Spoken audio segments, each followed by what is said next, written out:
Hi everybody, Shannon and Karen with Wandering Out Yonder. Today we are attending another event hosted by the Appalachian Trail Museum, and we're here to bring you another in our video series, the Appalachian Trail Museum and the community that surrounds it. So today we're going to be meeting a gentleman named Kip Redick. He is a professor of philosophy and religion at Christopher Newport University in Virginia. He is also the author of a book called American Camino, Walking as Spiritual Practice on the Appalachian Trail. In his book, he explores the relationship between long-distance hiking, in this case, hiking the AT or the Appalachian Trail, and one's own spiritual journey. Right, so we look forward to learning what Kip has to share today. Good afternoon, everybody. It's exciting to see this big crowd. My name's Larry Luxembourg. I'm president of the Appalachian Trail Museum. And our manager, Julie, and I have been badgering Kip for several years to come speak, and not just one time. I mean, he's a fascinating person, so we're hoping this is the first of many talks he gives at the museum. So today he has a new book out, American Camino. I was lucky enough to read it in manuscript, but it's a really fascinating book. And as you'll see during the program, Kip, even in the hiking community, is an unusual person. So just the main criteria I base this on. First of all, he's an endowed professor at Christopher University, Newport in Virginia.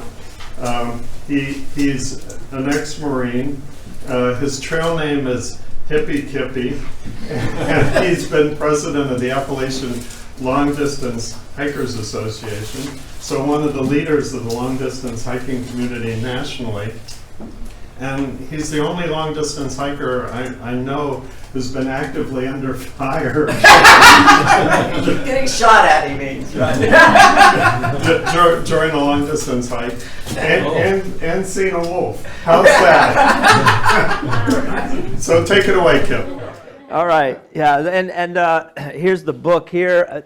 The publisher is Lexington Books, which is a academic press. Okay, so it's a very different kind of thing. I'm a professor, so we don't publish for money.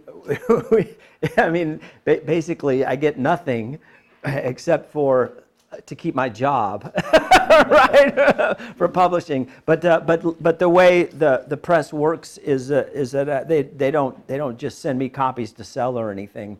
And I just this last Saturday they sent me my own personal copy, and yeah, come on in.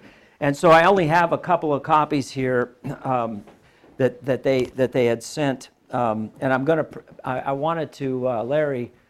I wanted to come on up, and I'm going to present one of these copies to the museum. So I'm giving a copy of the book, and I'll write something in it. But Larry actually wrote on the back of the book already. Right? They edited his comments down, right? Because he had mentioned Hippie Kippy, and of course, an academic press probably didn't like that, so they took that out, right? But anyway, this is for the museum. Really pleased to give it. Well, thanks so much, Kip. Again, as I said, this is my job to write about this, to research. I look at comparing pilgrimage, traditional pilgrimage, with walking on the Appalachian Trail, and I've been doing this research for about 25 years, writing and researching the trail. When I first started, I came up to Harper's Ferry there, and Lori Pottiger was working then and really helped me out a lot and started doing the work out there. So in 2011, I took a sabbatical to walk the trail, to do more in-depth research. So I just listed this, and if you wanted a copy, you can. But all of the publications I did prior to my my through hike, so I had published papers. And a journal article and some book chapters. before, but after 2011, after the through hike, then I have a lot more that came out. These are all the journal articles, and then these are all the book chapters that came out just related to the Appalachian Trail and the Camino and a mix of things like that. And then, of course, the book has just come out, and it's much more in depth. And then this is just a cool little fun thing. I just had a sabbatical. I'm on sabbatical again, my second sabbatical, and I went out and hiked the Continental Divide Trail, and I'm trying to do a book on that, which will be a little bit different than this book on the AT. But this was the last day, and we could hit the lights, and it'll be less. Yeah. So this is my last day on the Continental Divide Trail. I flipped around, so I was in the Wind River Range in Wyoming. And so check this little video out, see if the sound comes up. North of Dad's Lake down here on the Continental Divide, and little bird is coming south, and we meet at the trail, and we just say something like, have you been with this fellow, blah, blah, blah. And she says, oh, have you through it? You're familiar. Your voice sounded familiar. Yeah. And so we both were on the way to see in 2011. Right? Yeah. Oh my God, great. Random. And there's little bird here, and this is at the Woods Hole Hostel in Virginia. And it saw her several times along the way, but it was really cool to run into her right on the trail the last day. And then there's Brother of the Wind and Brother of the Wind sitting up here, and we met in Virginia first, right? And then later. We see each other for like 1,200 miles. Yeah, which happens a lot out there, right? Yeah, right. And then we ran into each other up in Vermont again, and then walked for quite a ways together. And Brother of the Wind, I might have mentioned his story in the book as well, because his story about hiking the trail is really a spiritual story, because his best friend, he was out there for his best friend that had passed away, right? That's right. And he got a whole year off without expecting it, right? Yeah. He was told he couldn't go back to work, right? I remember. And so he went out and did his dream and walked with his friend. Was it Charlie? Charlie, that's exactly. Is that right? Yeah, yeah, Charlie. And so we shared as well. And there we are. And Frenchie at the Green Mountain House, and there it is again, and Frenchie's dog, right? So let's start here. If you've been on the trail, you know where this is. Anybody? Right, the plaque on Springer Mountain. So I'll read some excerpts from the book here and give you a taste of what it is. I'm sort of capturing the essence of the book, but remember what it says here: a footpath for those who seek fellowship with wilderness, right? The plaque invites those who present, those are there, to embark on a particular kind of journey. It seems to say, come, all who would set forth on foot. This is not a bike path, a horse trail, or a rustic motorway. Given our contemporary culture's fixation on getting from one point to another without lingering on the way, walking in the context of this trail means slowing down. With each step, our feet connect us to the earth. Through our feet, we feel and hear the difference between rocky and sandy soil. We ambulate under the canopy of brush and trees, feeling the wind against our face, hearing the rustling leaves. A myriad of bird species calls resound. There was a hiker, Peregrine. Did you meet Peregrine out there that year? He retired pilot for the president of Clemson University, and he knew all the bird calls by identification, and he could make most of them. And for him, walking, right, in that under that canopy was knowing without seeing what kind of birds were out there. Just amazing, beautiful, right? We smell the atmosphere, a ripe petrichor filling the air. Our pace is slow enough to sense the shifts in the forest scents. The water running in the creek more often moves faster than do we, allowing us to listen to the trickle, the song of the stream cascading over stone. The plaque's invitation also seems to say, this trail requires hiking, but not just any kind of walking will do. Peregrination involves a walking journey, most often far from home. Hikers on such journeys are foreigners in strange lands. Wilderness is just such a land. In wilderness environments, humans pass through without setting down roots. The journey opens hikers to fellowship with the wild along the trail. The Greek term for fellowship is koinonia. It means to share with someone in something which he has. Hikers bring only themselves and what fits in their rucksack. Those constituents who dwell along the wilderness trail may be encountered in fellowship or experienced as mere objects of use. The plaque's invitation points to a possibility of fellowship, of a participation between hikers and those who dwell along the way, of sharing what each brings to the encounter.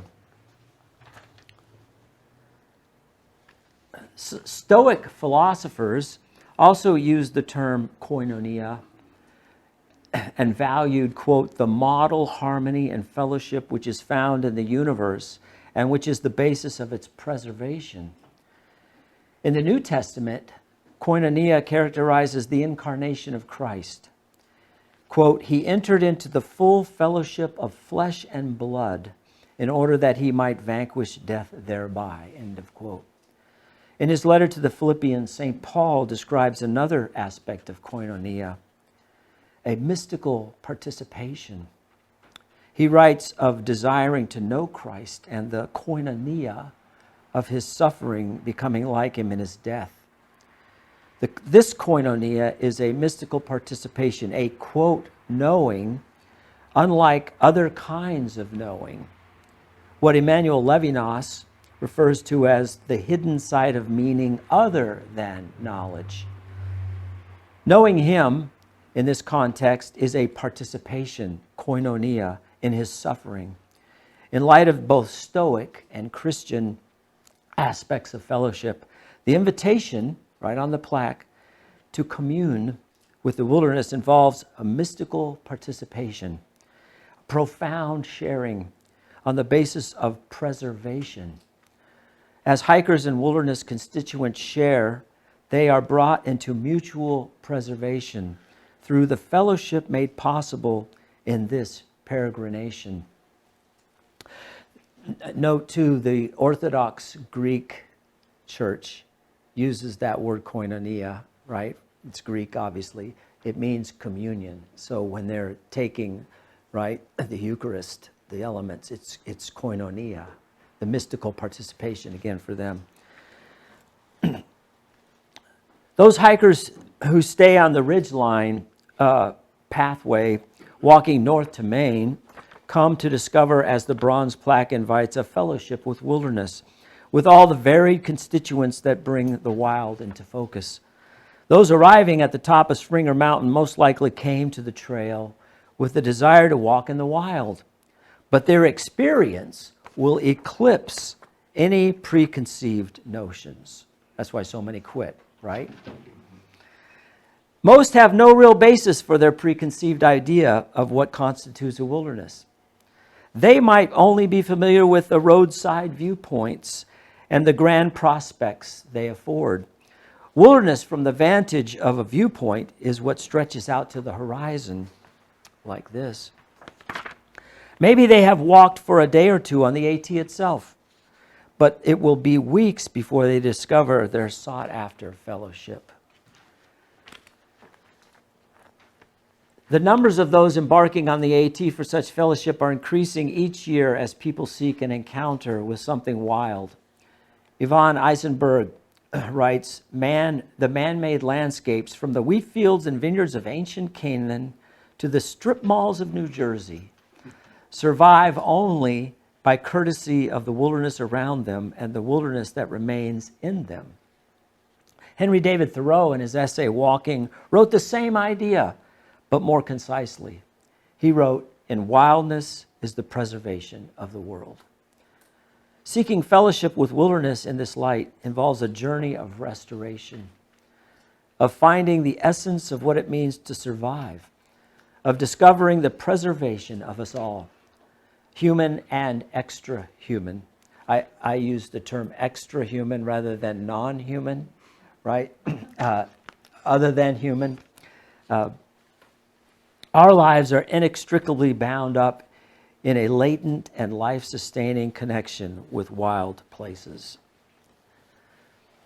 And I'm skipping through different sections of the book here, just giving you a taste.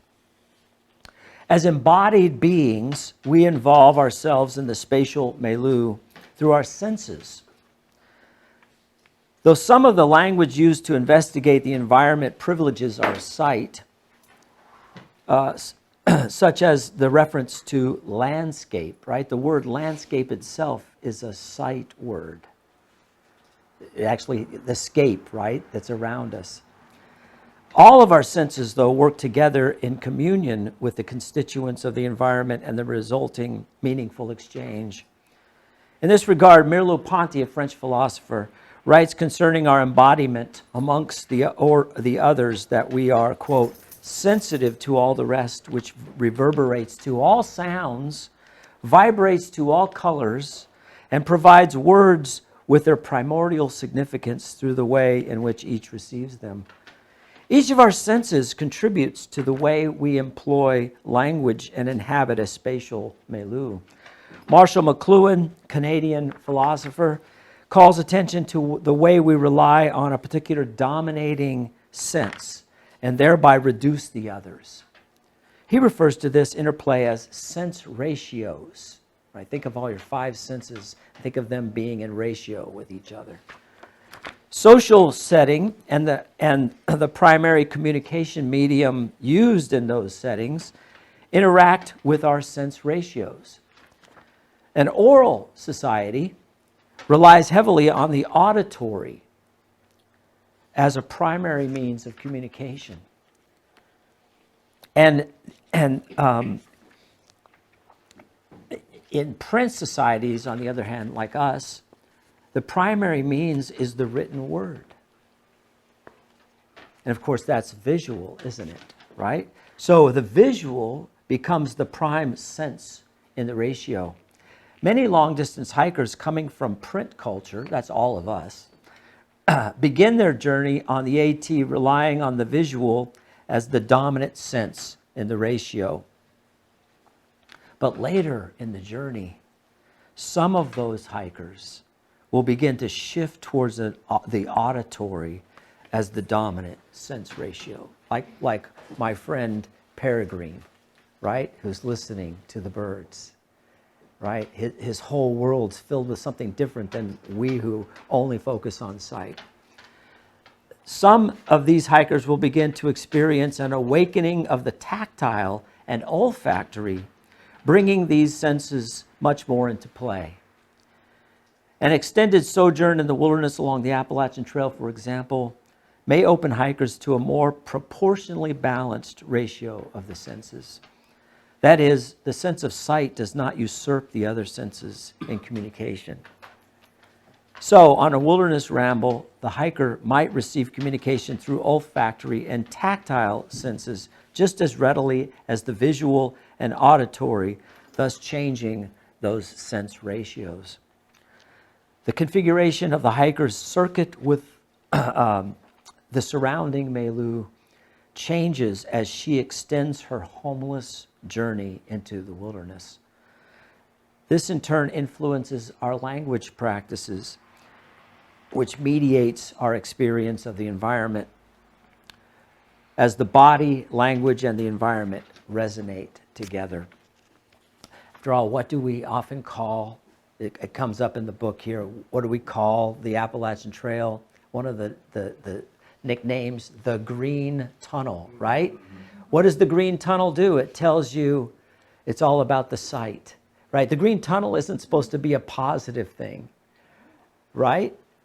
It's like there's no views out there, right? But if you all your senses come in to this proportionality, then when you're in the Green Tunnel, there's other things for you, right, to encounter besides just this landscape, right, that's out there.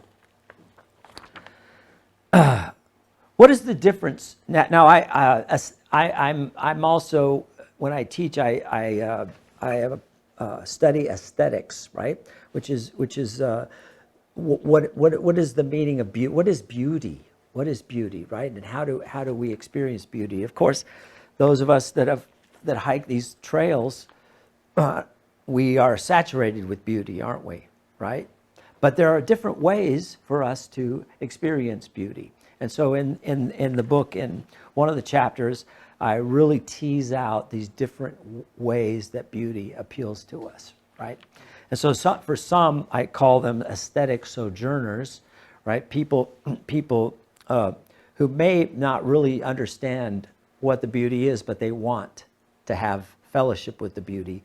And then what I call aesthetic tourists, right? And all of us have been aesthetic tourists and probably continue to be. But any time that you go driving on the Blue Ridge Parkway and you pull over at a turnout, you are an aesthetic tourist. What are you doing? You're not fully embodied into the thing that you're looking at. You're aloof above it, looking out at the beauty, and it is beautiful, right? And so some people hike only for that. That's all, right? Some people don't want to spend the night out there. They don't want to encounter a bear, right? Or a wolf, right? But as I get into in the book, there is an aesthetic to encountering the other, right? Who I am not in control of. That's what the wild is, isn't it? Right? You're not in the wild if you think you're in control. That's why in one place in the book I make a distinction between the survivalist, right, and someone hiking the AT. A person who long distance hikes on any of the long distance trails can't spend the time being a survivalist, right? A survivalist, you have to focus all your attention and energy on building your shelter and figuring out where you're going to get your food. And what are you doing when you do that as a survivalist? You're domesticating the place, right? You're making it into your world that you can live in. Whereas one of my students came up, and I gave him credit in the book too. He came up with a term that I really loved. He called our backpacks a technological tether, right? The technological tether. And of course, I immediately, I mean, when I say tether, you probably, all kinds of things come to mind of tethers, right? But my generation, I remember the first spacewalks, right? And those astronauts were tethered, weren't they, right? To the space. And what happened if the tether breaks? Right. And that's a true wilderness out there, isn't it, right? I mean, you're gone. And so our tether, the backpack, allows us to go out into the wild and not change the wild, right? We can go out there and be open to an encounter. It's still dangerous as all get out, isn't it? But I don't have to search for food. I don't have to construct a shelter, right? My backpack allows me to do that. If I take too much, though, in my backpack, then I turn the place into my own campsite world, right? And I'm not in the wild there either. We all have to figure out what we can do, right?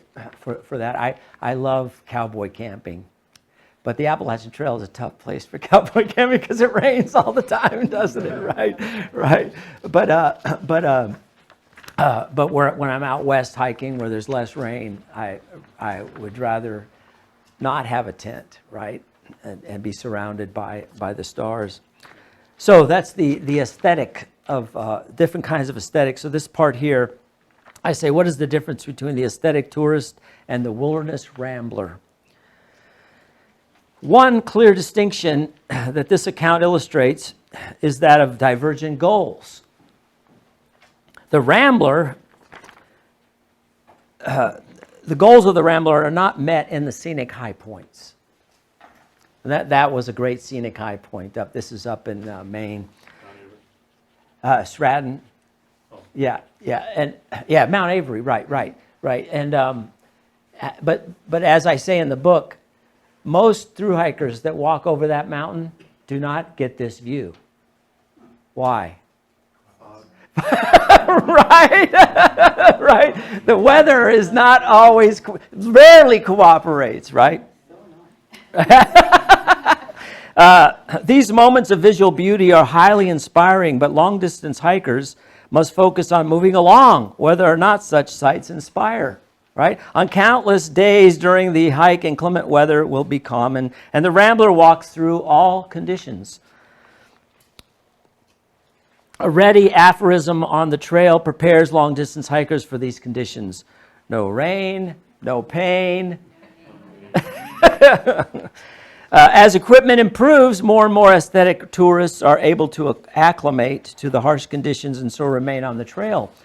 As Aldo Leopold, who is the father of ecology, writes concerning such tourists, quote, "A gadget industry pads the bumps against nature in the raw," end of quote. But the AT is still challenging enough that even the best equipment, these bumps persist.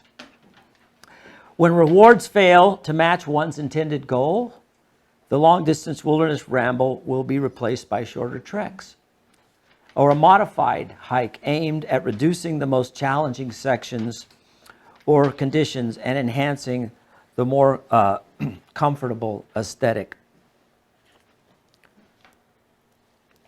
And of course, there's a typical shot, right? If you're lucky enough to have an umbrella, they're a great thing. I did never have an umbrella till I did the CDT, and it was the sun that was mostly I was trying to get off of me, not the rain so much. And again, when you're out in the rain, there are rewards, right? It may not be visual rewards, but there are other kinds of things that you get to see. Wilderness, as alluded to by the invitational plaque, is too abstract. But those persons who read the invitation, for the most part, only know wilderness conceptually. Now, I use, again, as a philosopher, I use an approach that you might not have heard of, but I try to write about it in such a way that is easy to understand. But I use an approach called phenomenology, okay? And all phenomenology means is that I try to let the other, whatever the other is, whether it's a river, a rock, a tree, an animal, or another person, let the other give itself to me without me projecting onto it, right? That is to conceptualize, which is what if you've never been in the wilderness, all you can do is conceptualize the wilderness. But if you go out in the wilderness and open yourself, you have to keep setting aside that preconceived notion you have so that it doesn't get in the way of what's there. That's all you're doing in phenomenology is practicing that kind of setting aside of our conceptualization. So that's why I say the wilderness is only known conceptually up to some point. They have not yet entered into mutual inhabiting, have not actively moved through the varied eco-places. As hikers move through these places along the way, they, as body subjects, actively share in a meeting of the other body subjects inhabiting together this vast, wild space. So Merleau-Ponty, the French philosopher, says, we must therefore avoid saying that our body is in space. It inhabits space. That's a difference, isn't it, right? I mean, right now you're in this room, but you're not inhabiting this room, right? You're in this room. But the way we when we go out as a hiker into the wild, we inhabit it, but we're inhabiting it in a unique way. We're not making it into our home, right? So we're inhabiting it in a way that you do. Say, I tell my students this: you go to your friend's house to spend the night, right? You're on a trip somewhere long away, and a good friend has invited you to come stay at their place, right? You go to their place, and you are inhabiting that place, aren't you? Right? But it's not your home. So what are you doing? You're receiving their hospitality, right? You're receiving their hospitality. And so when we go into the wilderness, if it is to remain a wilderness, we have to be receiving the hospitality of those who dwell there, right? We have to inhabit, but at the same time, we have to be realizing that we're receiving hospitality. And that's why when I tell the students about this, it helps really make the leave no trace ethic more real, right? If I'm walking down the trail and I'm tempted to get off the trail, guess what? I'm about to step on something, right? Something that's alive or something that's struggling to live could be right there, right? And in some environments, in some places, there are plants, right, who are so fragile that all you have to do is step on that plant, right? One time, not like on our yard, but one time step on that plant, and you've just reduced it, right, to not being able to be there. There's a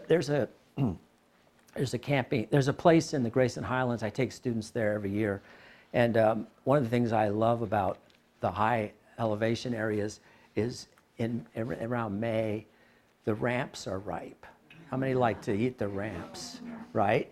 And so we'll go out and get some ramps, and carefully harvesting some ramps. And there was a place that was between Elk Garden and Thomas Knob's Shelter in the firs up there, that was a really good ramp spot that I knew about. And every year I would go there and get a few ramps out of there. And then one year I came there, and somebody had set up a camping right in the middle of the ramp spot, right? Now, it wasn't a camping spot, but somebody saw it was clear enough that they made it into a camping. Of course, I didn't say anything. I just walked on. The next year I came back, and because one person had made it a camping, all summer long, right? People had camped there. And when I came back in May and nobody was there, the place was void of the vegetation on the ground, trampled down, right? And we had the Appalachian Long Distance Hiker Association gathering in Abington in October, and afterwards I went up, right, and I walked by that spot, still no ramps, and there won't be any ramps there left, right? Because that was their home, wasn't it, right?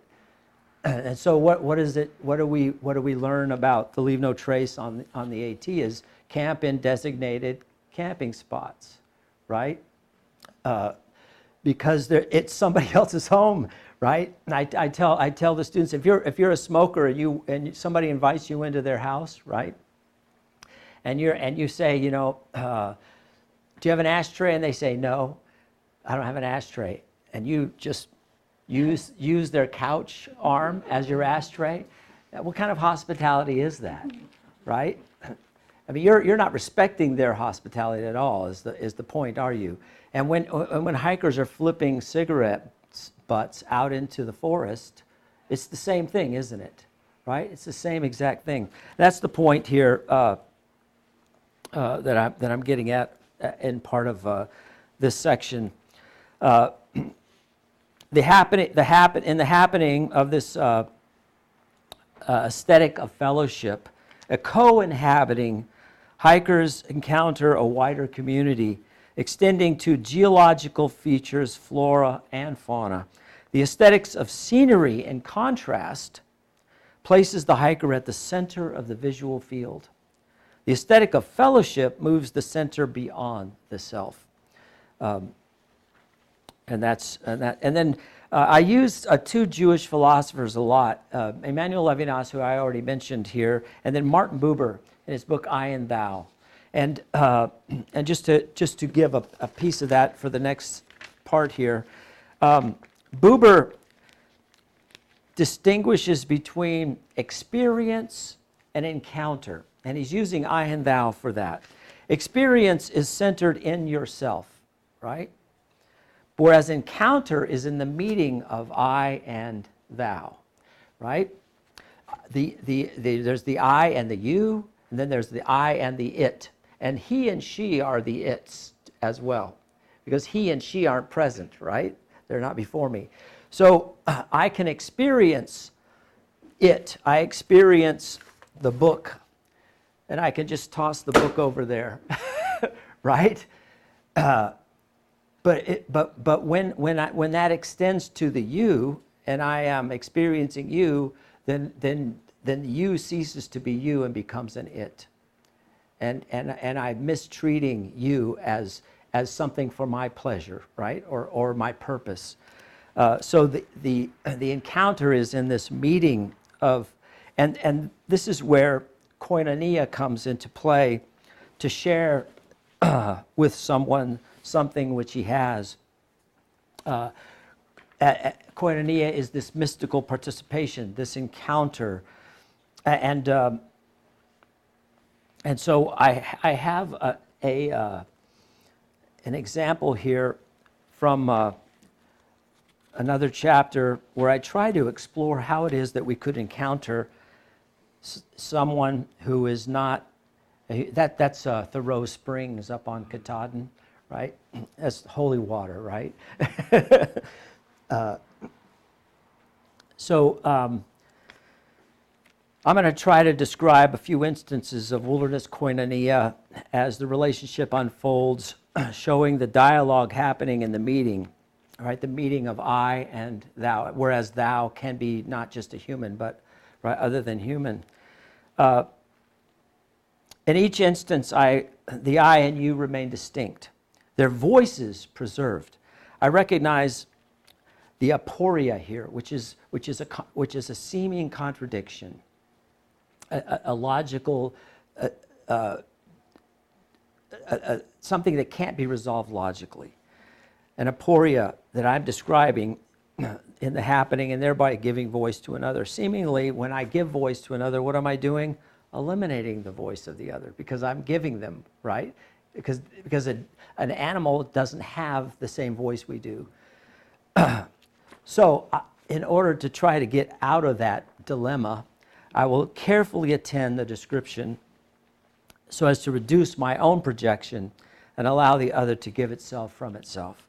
All three of these examples rise out of encounters occurring on the AT between me, a doe, and her fawn. In each instance, we were three body subjects in the wilderness. The first example took place in the Grayson Highlands, which this picture is. The AT winds its way to within about a half a mile of Mount Rogers, the highest peak in Virginia, and then crosses Rhododendron Gap and follows Wilburn Ridge. Actually, this is Rhododendron Gap here, right? Thomas Knob Shelter's over here, and then Wilburn Ridge is coming down over here. From here, there's a Blue Blaze side trail leading down to Massey Gap, where another scenic loop leads to Cabin Creek. The creek runs, and this is a shot of Cabin Creek.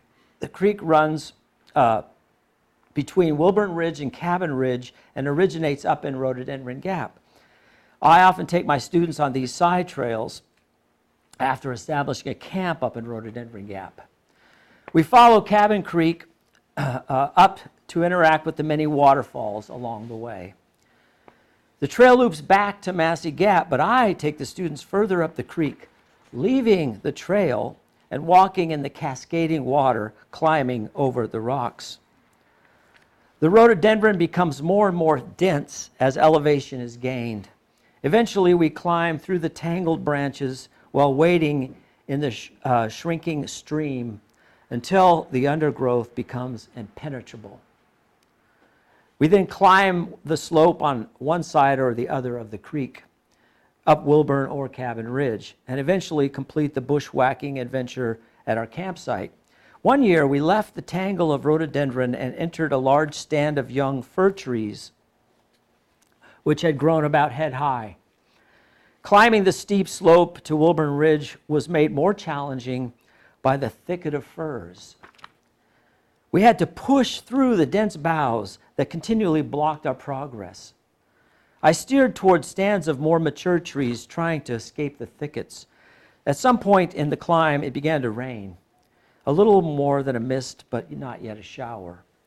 As we pushed through the forest, the wet trees soaked us more than the rain. You've had that.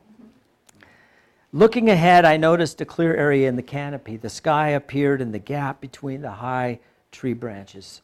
Under the gap, I discovered a small meadow.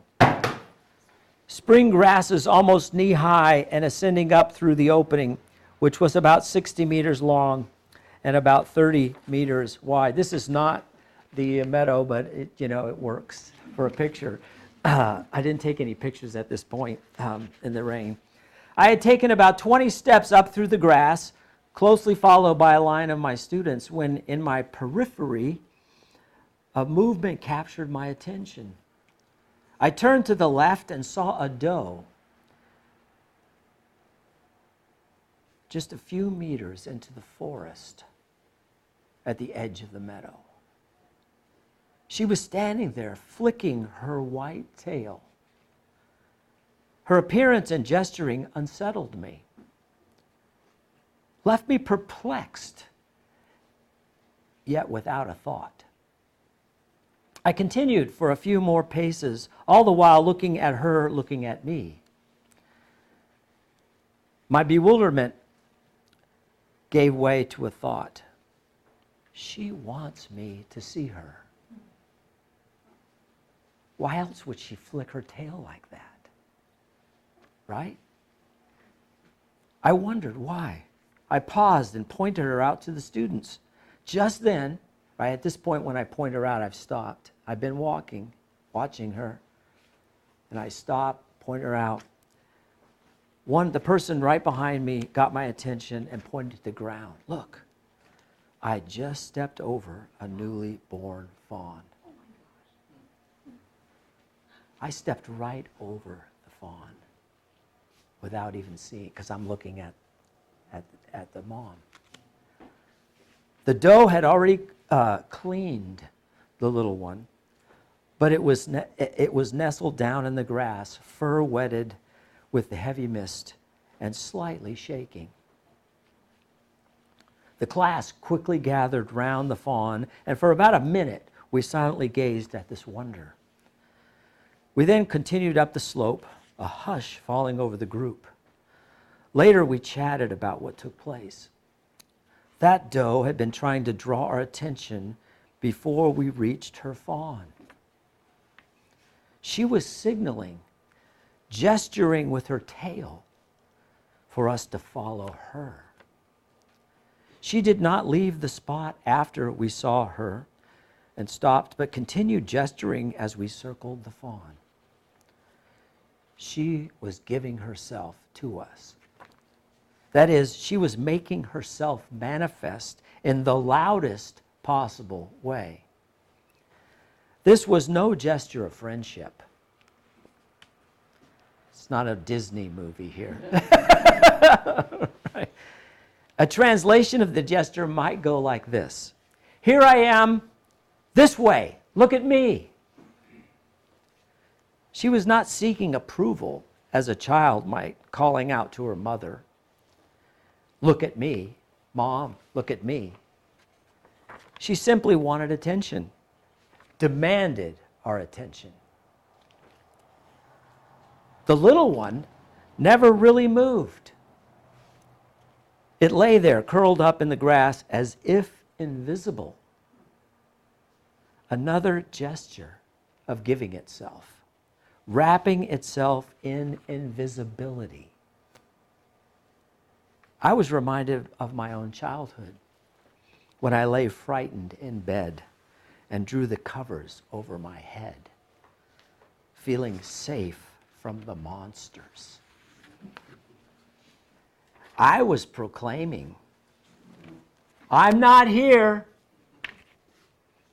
Was this the meaning of the fawn's stillness and bodily position in the grass? After all, the body gesture was a form of proclamation. Even as the light rain fell, the fawn did not move. The next example, and these are actually pictures from the next example. The next example took place while I was hiking north through the Shenandoah National Park in the context of a through hike. I came around a bend in the trail and saw a doe and her fawn about 10 or 15 meters ahead standing on the trail. The doe saw me. Our eyes met, and she immediately bounded into the forest, disappearing in the thick vegetation. My gaze followed her until she was out of sight. I then looked back to the trail, and there stood the fawn in the same place. I stood still, not wanting to intrude, but already having failed. Before I could form a plan of action, the fawn started to move.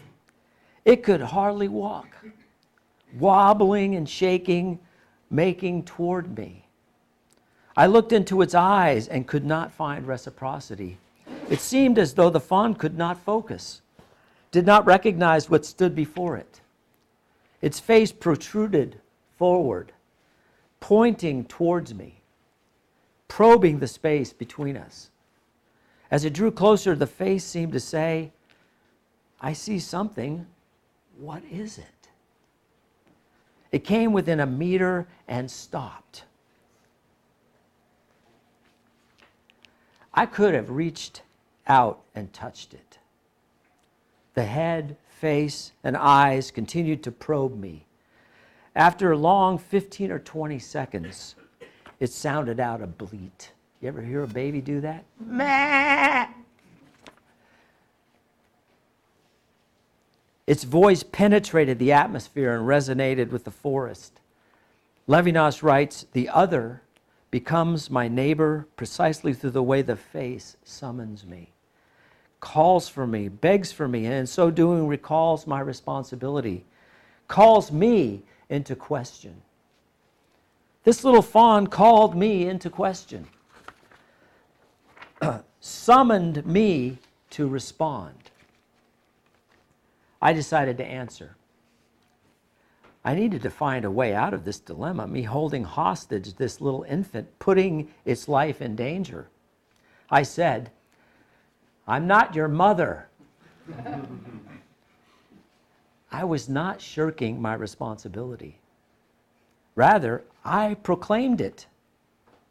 Right? In my "I'm not your mother," what was I saying? You belong to another. I am an intruder, a potential threat. As my voice resounded, the fawn's body jerked back just a fraction, seeming evidence that it was startled. But it did not move off the trail, not even to attempt a wobbly step. Instead, it peered more intently at me, moved its face just a little closer, examined me. Then in an instant, it dropped its head closer to the ground and shakily walked off the trail and into the vegetation.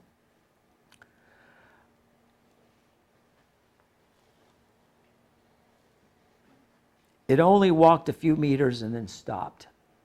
I decided that this was my cue to exit the scene, to respond appropriately, and continued north on the trail. I felt a profound connection to both the doe and the fawn. The doe's gesture of communication kept me at a distance. She left her fawn in my presence, but not as a gift of friendship. Her action indicated fear. About 5 miles earlier, I had come across the hind quarter of a fawn ripped from the body and laying in the middle of the trail. I am sure that it was the work of a bear. Unlike the doe in the Grayson Highlands, this mother immediately abandoned her fawn. I don't judge the doe with the words abandoned. This was merely her proclamation, fleeing into the forest with all haste. The last example was about 10 miles north of Parisburg, Virginia. And this is a shot of that as well, where the AT crosses the New River. The second day out of Parisburg, I was alone around 7 a.m. and climbing a shallow pitch rise still on the ridgetop. The forest was mature, but the trees and the brush were not as thick as the growth below in the lower elevations. I could see 50 or 70 meters up the trail, walking at a good pace. The elevation gain not taxing. I spied a doe and a fawn ahead, walking in the same direction, north. They were about 50 meters away. I slowed my pace so as to respect their space. I felt as though the distance between us did not pose a threat. So I matched their speed, less than a mile an hour. I thought the doe would take the fawn off the trail as soon as she became aware of my presence. For a couple of minutes, I enjoyed following from a distance and attending the relationship between the mother and the baby, engaged in their own dialogue. I figured the fawn was days old, as it walked easily behind the doe. At some point, the doe looked back and saw me, and you can see right here, I caught it right when the doe looked back and saw me. So up to this point, I'm following it, and she doesn't even look back, right? It's just amazing just to be there, to attend to her and the baby, just as if nobody is watching, right? And then she looks back. She stopped, and I responded by halting and standing still. We looked at each other for maybe half a minute. In this way, we were giving ourselves to one another, a gesturing of stillness and silence. She then began walking north again, but did not change her speed. She remained on the trail, and I followed, maintaining the same distance. She continued to pause, turn her head toward me, look at me, and then turn back on the trail and walk. We walked together like this for 20 or 30 minutes. So long, I wondered if she would ever let me pass. And we who are trying to get someplace, right? I want to do 20 miles today, right? I might just have to camp right here. But this was her pace, not mine. And I respected her hospitality. We had been engaged in a walking dialogue. Finally, she stepped off the trail, walked about 10 meters into the forest, stopped, and again faced me. She allowed me into her life, gave me permission to be here in her place, right? That's what she's doing right there, isn't it? Right? She's stopping there for me, knowing I've been there the whole time. I slowly walked by, meeting her gaze, admiring mother and child. Her body gesture indicated no fear. She placed her fawn between herself and me. If she were a human, I would have thought she wanted me to admire her beautiful child. Is that what the doe was communicating? One of the aesthetics I look into is the aesthetic of solitude, right? There's a beauty in solitude as well. The trail is a place of for social activity, but it also opens the way for solitude. And in this section, I'm looking a little bit at that. So one example of solitude happens in this story in the Bible, Jacob's dream of a ladder stretching to heaven. Jacob pauses in the wilderness after fleeing from his brother. I mean, he's afraid. In his distress and solitude, he comes to a certain place. And it's actually, the English translation is certain place. This is important, certain place. The Hebrew for certain place is bamakom, bamakom. It's significant. A Jewish scholar, Amir Eshel, notes that the Judaic concept of makom is literally place. But when written as hamakom, not bamakom, hamakom, the place, can also refer to God. In the dream, God announces that he is the one who appeared to Abraham, the God of Isaac, and will give the same blessing to Jacob that was given to Abraham, his grandfather. When Jacob wakes up in Bethel, he calls it Bethel, the house of God. He thought, surely the Lord is in this place, and this place is Bamakom. And I was not aware of it. How awesome is this place? That's the English translation. But in Hebrew, it's Hamakom. So you see the play between Bamakom and Hamakom can be a reference to God. The English translation for both instances of this place does not communicate this distinction. This place has been transformed into the place. Bamakom into Hamakom. It's none other than the house of God. This is the gate of heaven. There is nothing in this place to indicate a house, right? It was out in the wilderness. There was nothing there. So Jacob's proclamation and subsequent making of the place as Bethel, or naming the place, marking of the place as Bethel, indicates a participatory agency of the place. That is, the place itself becomes important in the Hebrew tradition. It's not just an empty thing, right? The place is significant. The interplay is between Bamakom and Hamakom. This is the place where communication happens between God and Jacob. Such a happening must have been a true blessing for Jacob as he was fleeing from Esau. The blessing of shalom, there's a Hebrew word that we're going to look at a little bit. The blessing of shalom rising within the aesthetic of solitude. David Brown writes concerning shalom. The Hebrew notion of peace or shalom refuses to confine the word to pure internal or interpersonal relations, but also insists on the totality of a changed environment. That's what happened to Jacob there. He went to sleep in a desert place. He woke up and it had become the house of God, right? A changed place.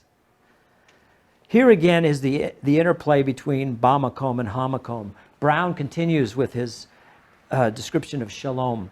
One recent rich study of the issue concludes that to put the main Old Testament emphasis on divine action in history or on emancipation is radically to misrepresent biblical categories. The central problem is not emancipation, but rootage.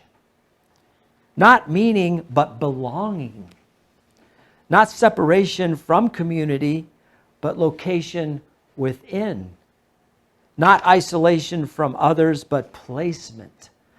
That's what one of the papers that I had published was homelessness seeking the restoration of home.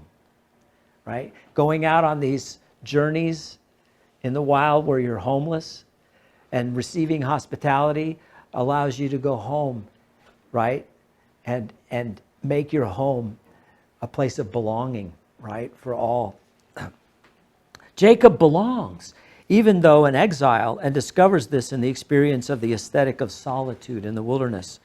I experienced this shalom while long-distance hiking on the AT. In 2007, I took a university class of students up to the 100-mile wilderness, and it took us 10 days to walk what a thru hiker walks in 3, right? I mean, it's their first time out there. And the 100-mile wilderness is not a hard place to walk, but when you're a student and you're first doing it, it was a struggle, right?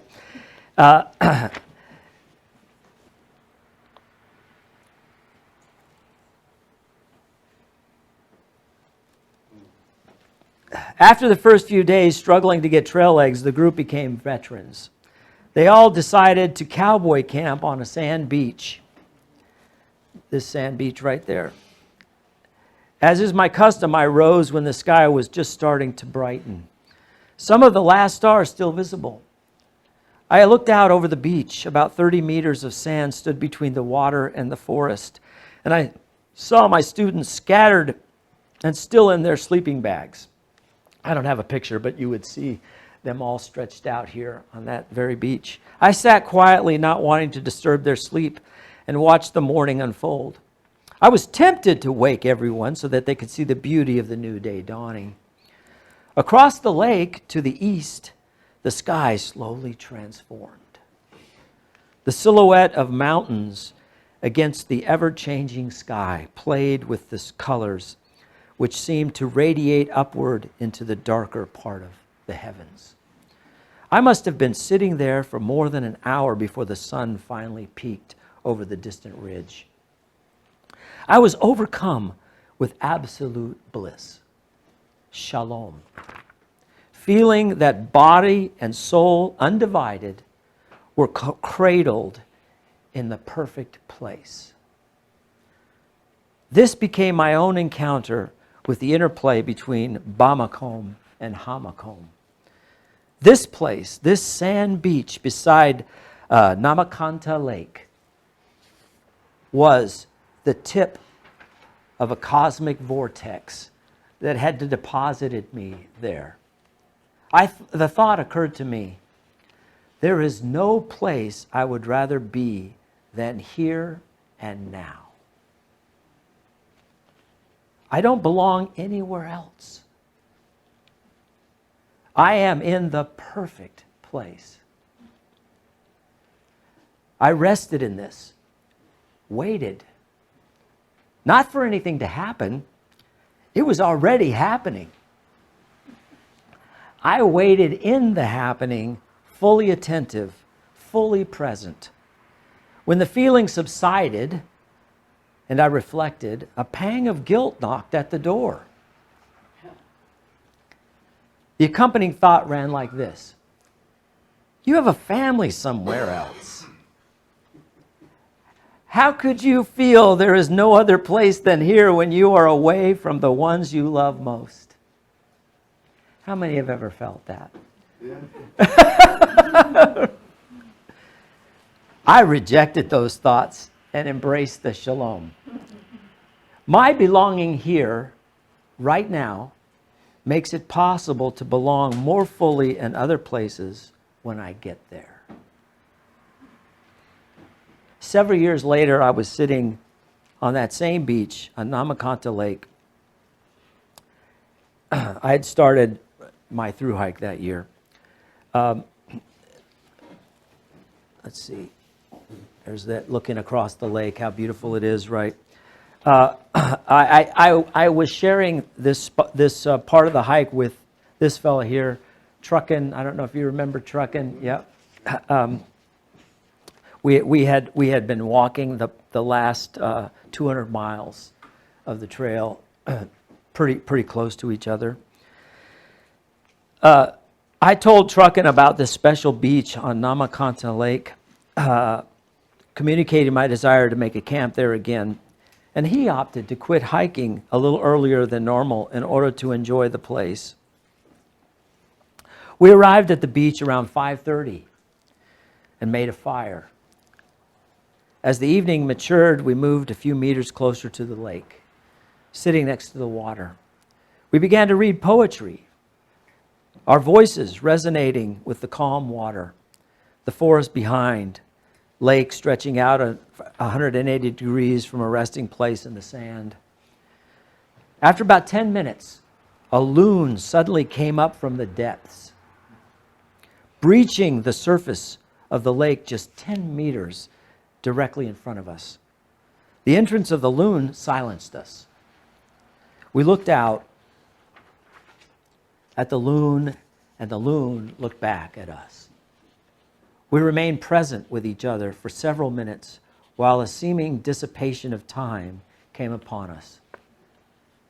The happening involved a meeting, an extra-linguistic dialogue as we gazed into one another's eyes. The loon remained a loon, an extra-human inhabitant of the lake, and we seemed to be guests. Was the loon investigating our presence on a beach that was part of its territory? Were we being invited to stay? Were we simply other living beings perceived with indifference?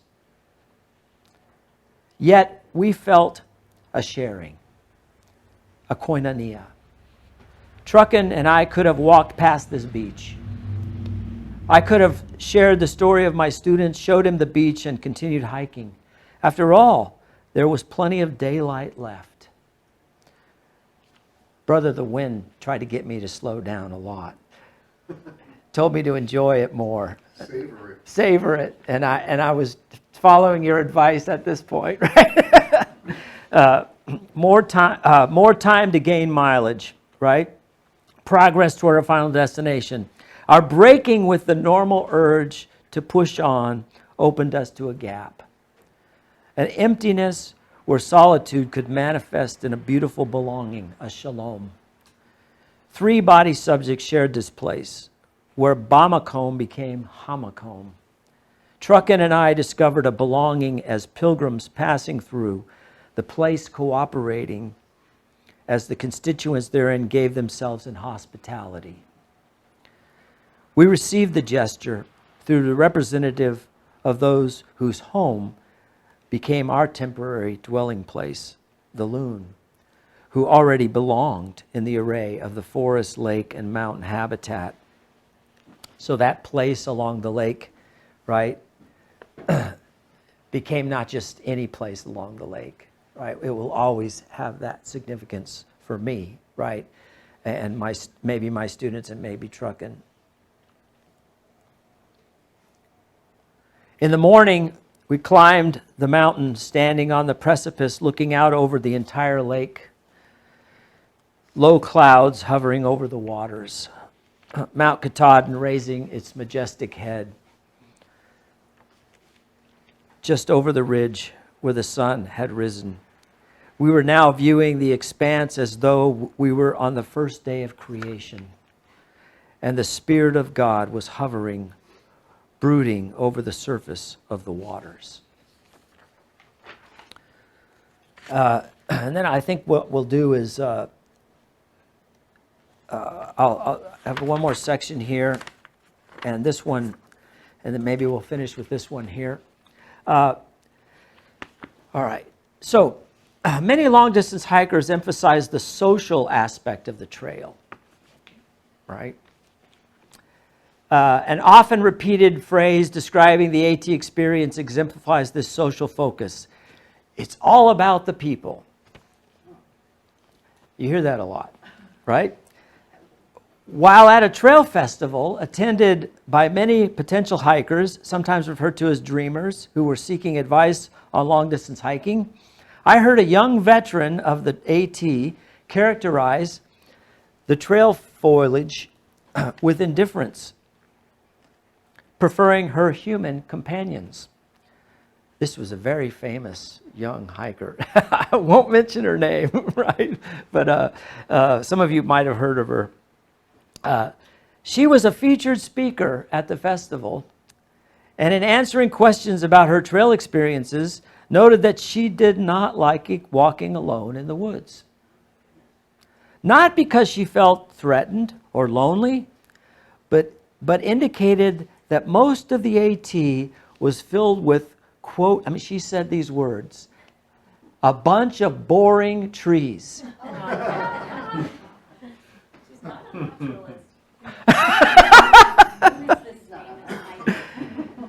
She said they all looked the same. What made the trail so wonderful were her social interactions. Well, it made it wonderful for us too, right? I mean, they were great. Her viewpoint is very common amongst long-distance hikers. I find it actually the majority opinion. Of all the years I've been hiking up and down, that's the majority opinion that I hear. Obviously, it's not everybody, right? The AT is sometimes referred to, as I said earlier, the green tunnel. Perfect for facilitating solitude, as previously discussed, but uninteresting for scenic tourists or those who seek fellowship independent of the extra-human inhabitants. For those whose experience of the forest along the AT that transcends projecting a broad, misleading description characterizing the surround as a bunch of boring trees, the possibility of encountering the immediate extra-human inhabitants enhances social bonding. Buber's two basic word pairs, as I mentioned earlier, I, you, and I, it, when spoken, establish a mode of existence. Buber writes, those who experience do not participate in the world, for the experience is in them and not between them and the world. And also he says, the world does not participate in the experience. It allows itself to be experienced, but it is not concerned, for it contributes nothing, and nothing happens to it. End of quote. Clearly, long-distance hikers who characterize the surround along the AT as merely a bunch of boring trees do not participate with those trees. There is no fellowship, koinonia, and the experience is in them, not between them and the constituents who inhabit the AT ecology. Buber goes on to write, I-you establishes a world of relation. Only where all means have disintegrated, encounters occur. Experience as mediated gives a rise to the self using objects of experience for itself. In relation to trees, Buber's phenomenological description reveals two ways that long-distance hikers interact with the surrounding vegetation, undergrowth, trees, and shrubs. And so I'm going to read this poem that's in Buber's book, and it's really cool. It shows two different ways of, one is experiencing trees, maybe they're boring, maybe not, but they're experienced, and one is encountering the trees. And a couple of shots of some famous trees along. Remember where this one is? Right, the Shenandoah. I contemplate a tree. I can accept it as a picture, a rigid pillar in a flood of light, or splashes of green traversed by the gentleness of the blue silver ground. I can feel it feel it as movement, the flowing veins around the sturdy, striving core, the sucking of the roots, the breathing of the leaves, the infinite commerce with air, earth and air, and the growth itself in its darkness.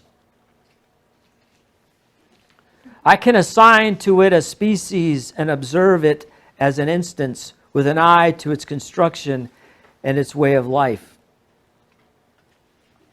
I can overcome its uniqueness and form so rigorously that I recognize it only as an expression of the law, those laws according to which a constant opposition of forces is continually adjusted, or those laws according to which the elements mix and separate. I can dissolve it into a number, into a pure relation between numbers, and eternalize it. Throughout all of this, the tree remains my object, and it has its place and its time span, its kind and its condition. But it can also happen, if will and grace are joined, that I can contemplate the tree I am drawn into a relation, and the tree ceases to be an it. The power of exclusiveness has seized me.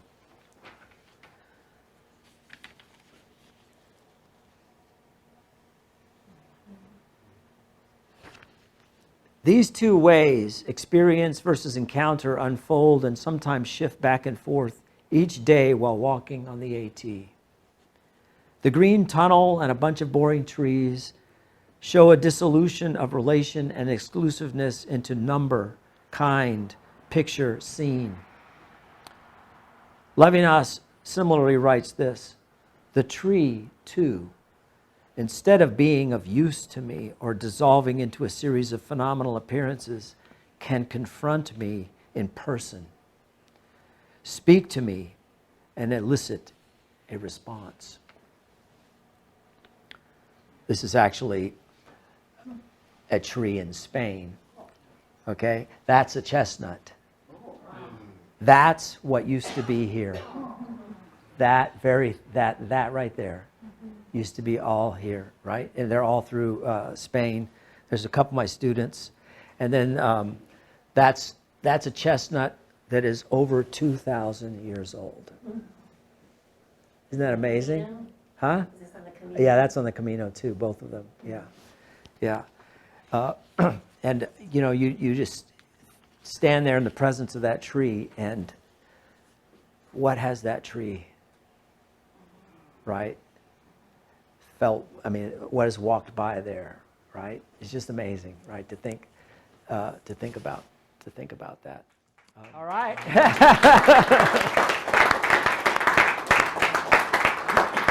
So All right. what's next? Huh? What's next? Yeah. So what are your plans? Are you gonna? Well, I'm going to write a book on the Continental Divide, and this one's going to have a little. It's going to be a little different. It's I already have the title. I got the title right after I finished the hike.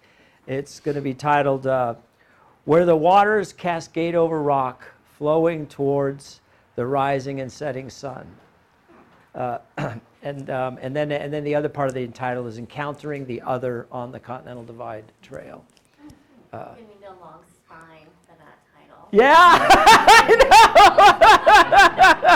know. Right. Very tall book. Yeah, but yes, yeah. So I'm working on that.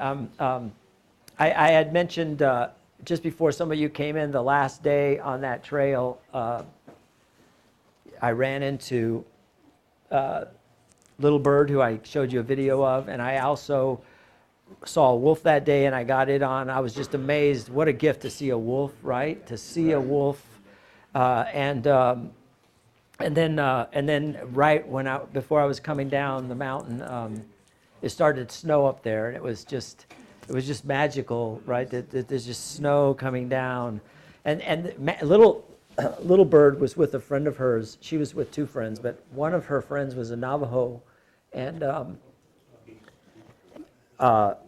that's part of what I'm going to work on in this book too. Is that the part of the story of these mountains are that there's pre-human part of it, the rocks, right, and the geology was there. I mean, in the Rockies, sometimes you'll see where, the mountains are being pushed up, right? And you'll see there'll be 4,000 feet of rock exposed that's been pushed up from the core, right? And you'll see the layers there. And way down low, you can actually, some of the trails are actually on those layers.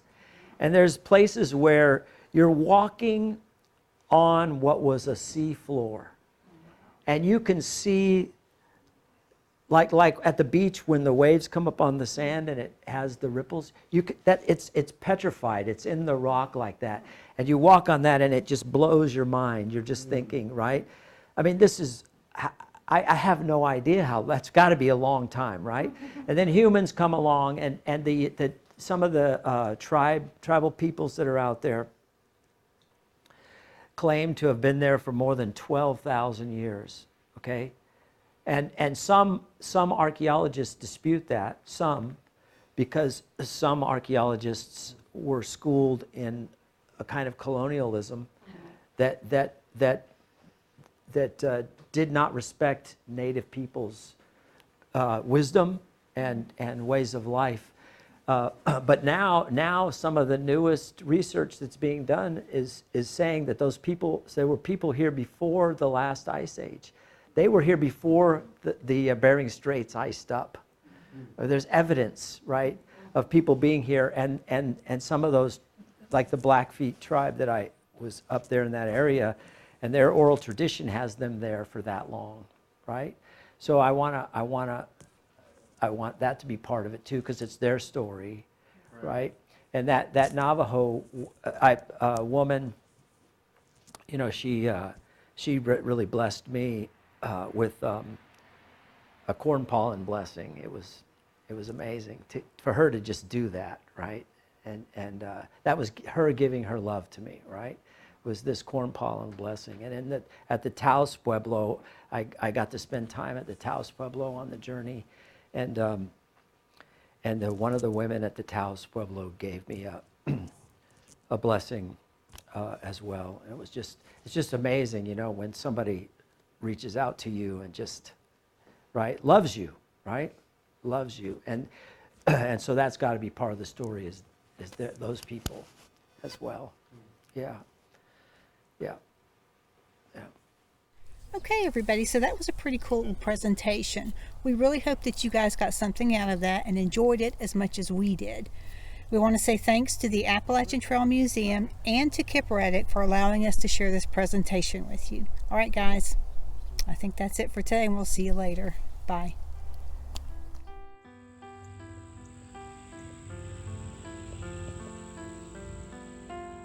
Volunteering time. Hi, welcome to the museum. They are always looking for volunteers, and of course donations are great help for them as well. They do keep a donation box here, and by becoming a member of the Appalachian Trail Museum. For more information, please visit atmuseum.org.